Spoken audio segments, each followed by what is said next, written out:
Absolutely, and of course so far we've seen 2 schools, most of them private schools, responding to the potential outbreak of coronavirus, and as far as their learners had been exposed within their home spaces. That was Hilton. Of course, we had one of the colleges there last week call an end to schooling, and in Gauteng today we've had Grayston Preparatory School in putting in that particular measure.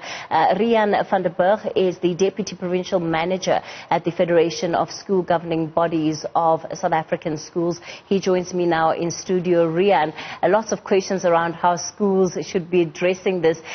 So far the indication from the Department of Health is that both schools that have cancelled a day worth of schooling in fact jumped the gun. Yes, I believe it's critical to see that schools are a function of society and an element of society, and schools don't operate in isolation. Although we are always very concerned about the safety of learners and the health of learners, I think it's critical to understand that we should not feel panic at this point in time, and what we're advising schools at this point in time is to prepare, teach and educate, especially as far as personal hygiene goes.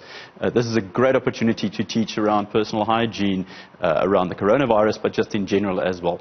So what we're telling schools is don't feel panic. If you have an inclination of a scare, contact the Department of Education, contact the Department of Health, and follow due process. A public school, and you mentioned those other schools were independent schools, a public school does not have the power to close its doors for a day or a period of time. So it's got to be mandated by the Department of Education. So we're telling schools, reason instead of panic, take the fear out of the situation and be calculated but be concerned. As far as process is concerned, I wonder I imagine that many would be worried about the amount of time, the turnaround time that is with the flow of information between the various departments. So on average, how long are you expecting that turnaround time to be? Yeah, it's very difficult to say because it's Department of Education, Department of Health, district offices and these kind of things. So I think it's critical to be close to the ground and talk to the authorities. I think the authorities are geared, and we've seen that the Minister of Basic Education was on the news today saying kind of the same message as we are, talk to the authorities, health. The Minister of Health was in KZN on Friday addressing the schools, the surrounding schools. So I don't think we should worry about the stuff that we should not be worried about. I think school can continue as is now, and parents should be very calculated in their concern, but let's not fear and have sensation and frenzy. I think it's time that we call for good leadership and maturity in this process and prepare well, not do anything well, but prepare well.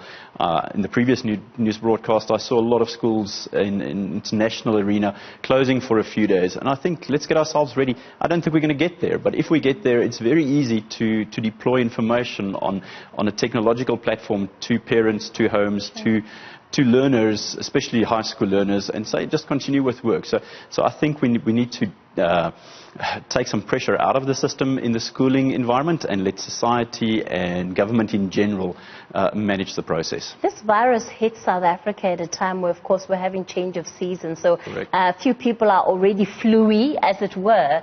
How should then schools be responding to it? Because, of course, the natural inclination is to have some kind of association to the coronavirus, even though you might be in Polokwane, which at this point really has no reason to worry. 100%. So the areas that have not been affected, I think the high density areas are the ones that have scares closer to where the airport is and people disseminate from there.